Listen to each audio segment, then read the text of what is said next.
himself to play. His early influences were diverse, ranging from the skiffle music of Lonnie Donegan to the rock and roll of Elvis Presley and the blues of the Beat King.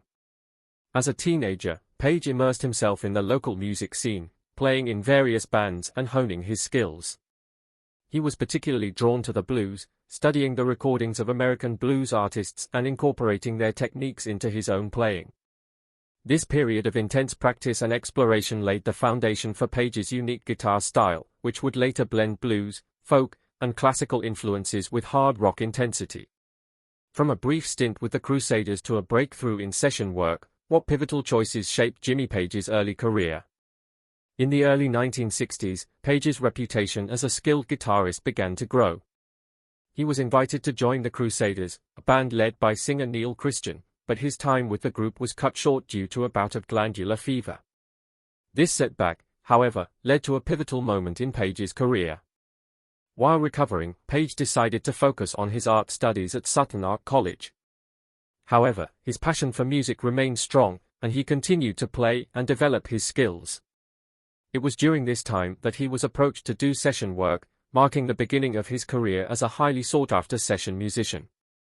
From pop to rock, how did Jimmy Page's versatile session work in the 60s set the stage for his groundbreaking contributions to music? From 1963 to 1966, Page became one of the most in-demand session guitarists in London. He contributed to recordings by a wide array of artists, including The Who, The Kinks, Van Morrison, and Marianne Faithfull. This period was crucial in Page's development as a musician and producer. He gained invaluable experience in the studio, learning about recording techniques and production while continuing to refine his playing style. Some notable recordings from this period include The Who's I Can't Explain, Petula Clark's Downtown, and several tracks on the Kinks' debut album. Page's versatility as a guitarist allowed him to adapt to various musical styles, from pop to rock to folk.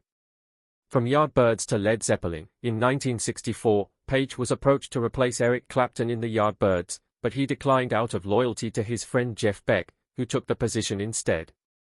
However, in 1966, Page finally joined the band, initially as a bassist before switching to lead guitar in a dual lead guitar lineup with Beck. This period with the Yardbirds was crucial in Page's development as a rock guitarist. What pivotal changes did Jimmy Page bring to the Yardbirds, and how did this period shape his groundbreaking approach to rock guitar? The band's experimental approach allowed him to push the boundaries of his playing and explore new sounds. It was during this time that Page began to experiment with using a violin bow on his electric guitar, a technique that would become one of his signatures. Some of the Yardbirds' most innovative work came from this period, including tracks like Happenings 10 Years Time Ago and Over, Under, Sideways, Down. However, the band began to dissolve in 1968, with Page as the sole remaining member. What drove Jimmy Page to assemble a new band from scratch as the Yardbirds disintegrated?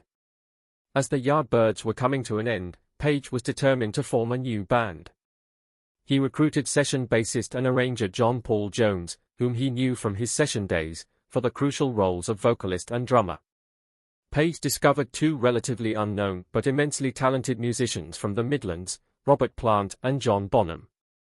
The new group, initially called the New Yardbirds, played their first gig in September 1968. Shortly after, they changed their name to Led Zeppelin, reportedly inspired by a comment made by The Who's Keith Moon that the band would go down like a lead balloon. What seismic shift did Led Zeppelin's debut album bring to rock music, and how did Jimmy's innovative guitar work lead the charge?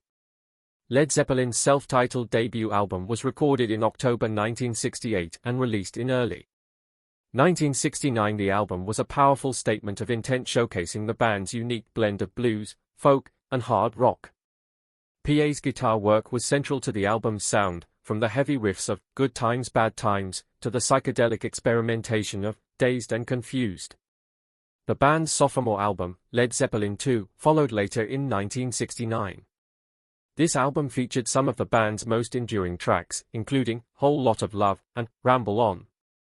PA's guitar riffs on this album, particularly the iconic opening of Whole Lot of Love, would become some of the most recognizable in rock history. Throughout the early 1970s, Led Zeppelin released a string of highly successful and influential albums.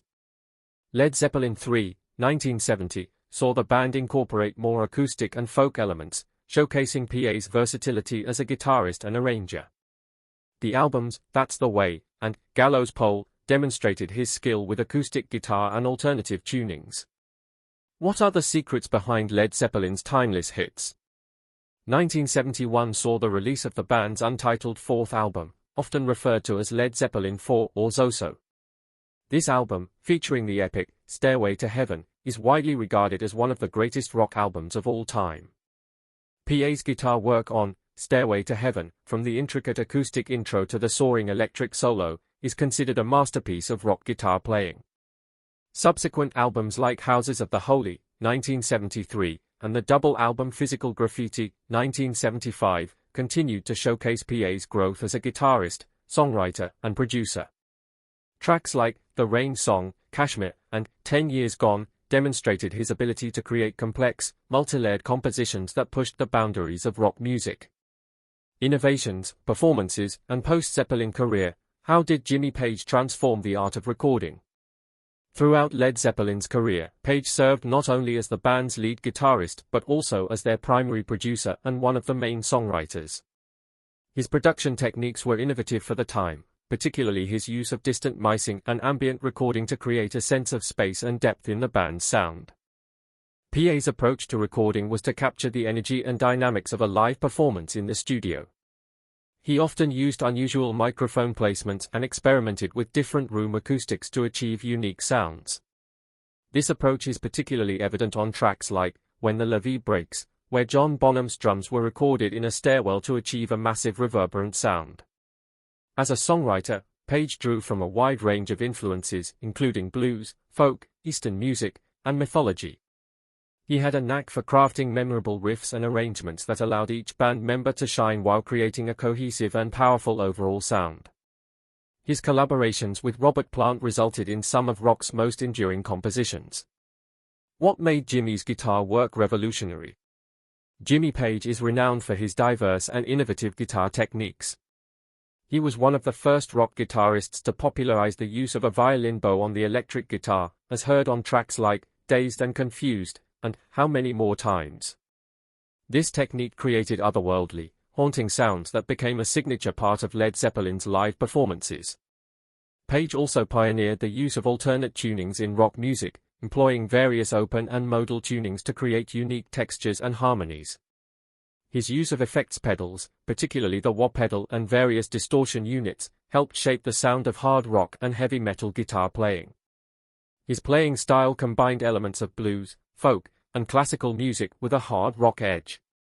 Page was equally adept at crafting intricate fingerpicking patterns, as heard on tracks like Babe I'm Gonna Leave You, and unleashing ferocious, high-energy solos, as exemplified in Heartbreaker and Achilles' Last Stand.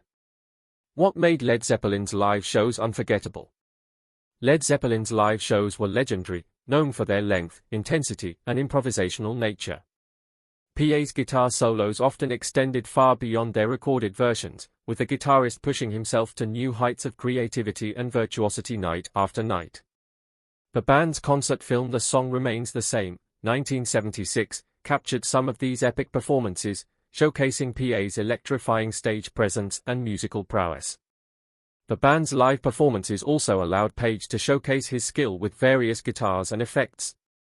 He was known for using a double-necked Gibson EDS 1275 for songs like Stairway to Heaven, allowing him to switch between 6-string and 12-string parts seamlessly. His use of a violin bow in live versions of Whole Lot of Love added another layer of sonic experimentation to the band's performances. What challenges did Jimmy face after the end of Led Zeppelin? Led Zeppelin disbanded in 1980 following the death of drummer John Bonham. The loss of Bonham, whom the band considered irreplaceable, marked the end of one of rock's most successful and influential groups. In the years that followed, Page worked on various projects, including collaborating with other artists and forming supergroups. In 1982, Page composed the soundtrack for the film Death Wish 2, his first solo project following Led Zeppelin's disbandment. This work allowed him to explore different musical territories, incorporating synthesizers and a more cinematic approach to composition. In 1984, Page teamed up with former Bad Company singer Paul Rodgers to form The Firm. The group released 2 albums, The Firm, 1985, and Mean Business, 1986, before disbanding.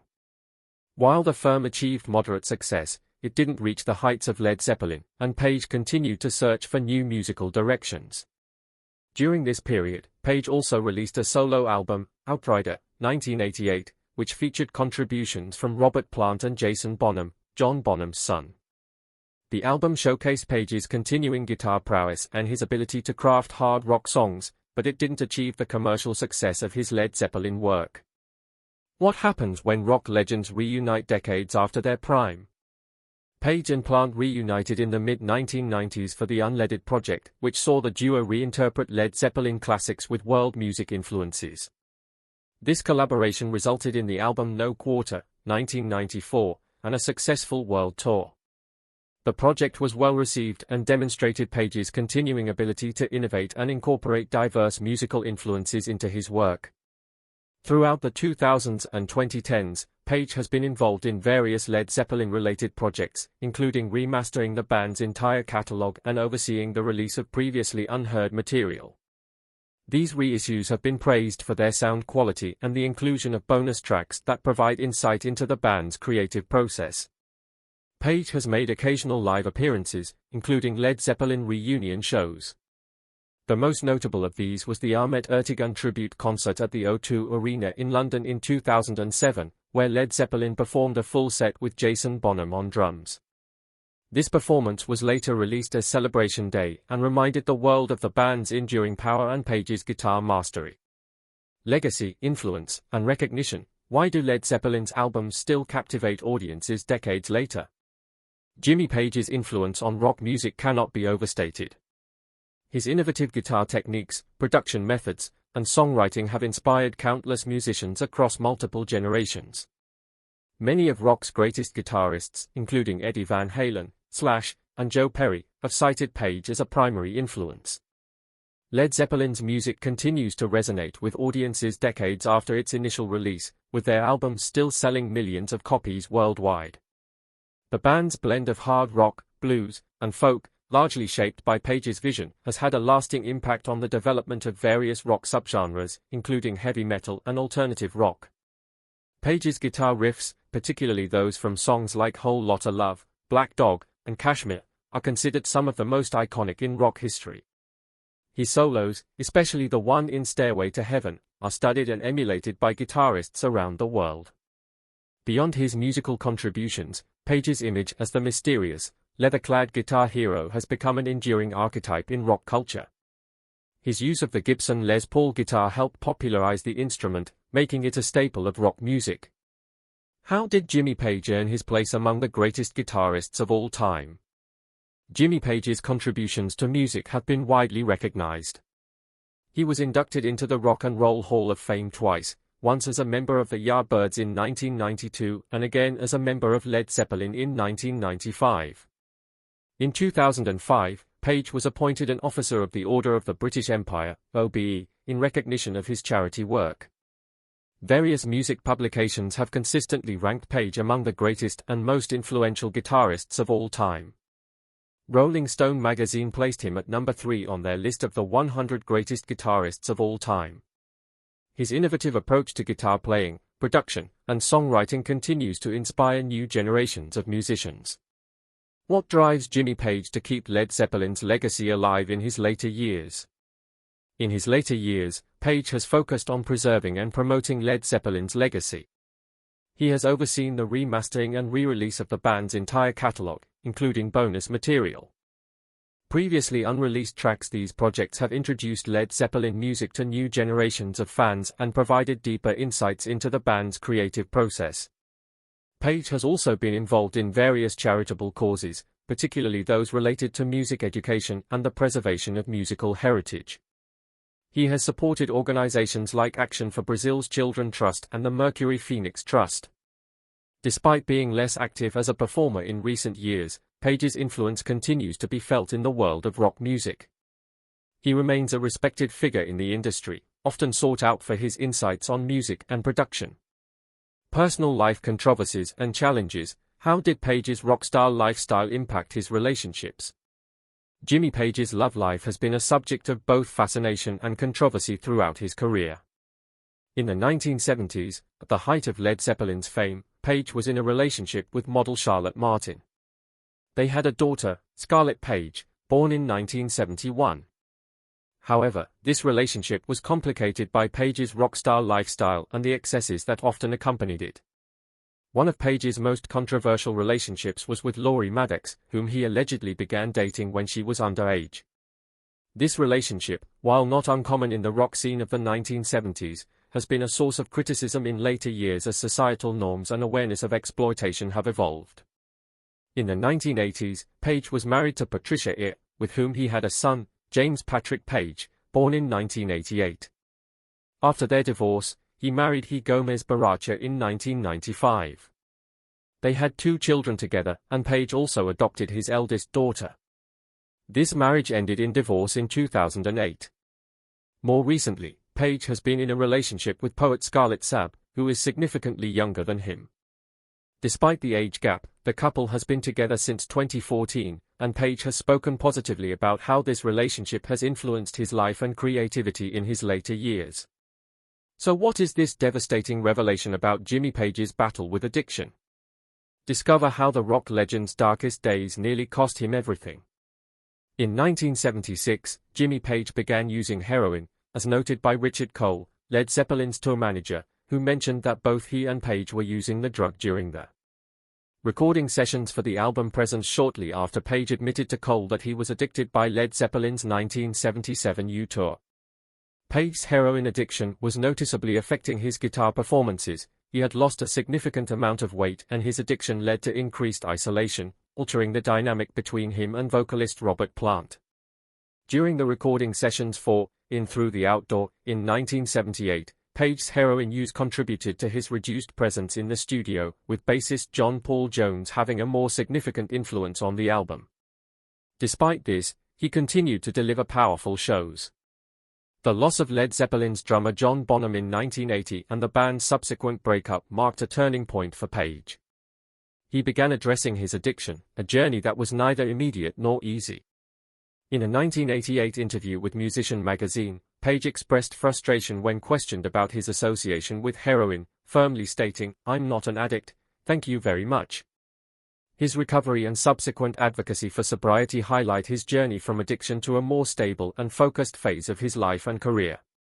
Jimmy Page's journey through fame and hardship paints a complex picture of a rock icon. What are your thoughts on the struggles he faced? Be sure to like, subscribe, and join the conversation in the comments below. Stay tuned for more untold stories.